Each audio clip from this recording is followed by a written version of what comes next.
ঈদগাহের সম্পত্তি, আজকে মাজারের সম্পত্তি, মসজিদের সম্পত্তি, মাদ্রাসার সম্পত্তিকে আপনারা রক্ষা করতে চান না? চান না? জোরে বলেন চান। আজকে যদি চান তবে রক্ষা করতে হলে এই আইনকে আপনার বাতিল ঘোষণা করাতে হবে।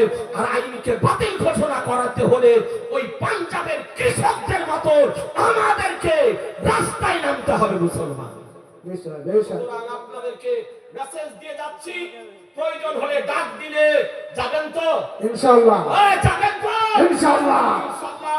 এ বেরাদার ভারতীয় খুব অবস্থা শোচনীয়। আর কিছু পাগল বেরিয়েছে আপনার পশ্চিমবঙ্গে। এই পাগলের কোনো কাজ নাই। হিন্দু আর মুসলমান, হিন্দু আর মুসলমান, হিন্দু আর মুসলমান। পাগল খেপে গিয়েছে। জি, পাগলদের নাম বলতে চাইছি না।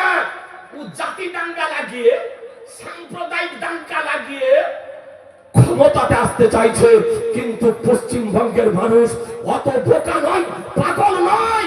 এইরকম সাম্প্রদায়িক যারা বিভাজন তৈরি করে, জাতি দাঙ্গা যারা বাঁধায়, এইরকম ব্যক্তিদেরকে কোনদিন পশ্চিমবঙ্গে রাষ্ট্রীয় ক্ষমতাতে বসাবে না, বসাবে না, বসাবে না।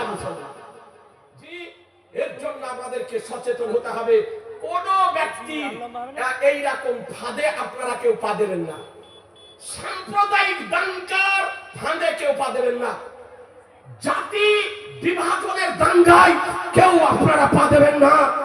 হিন্দু মুসলিম আজকে বিভাজনের রাজনীতিতে আপনারা কেউ পা দেবেন না। বলুন ইনশাআল্লাহ? ইনশাআল্লাহ। ইসলাম যা হোক, আপনার সময়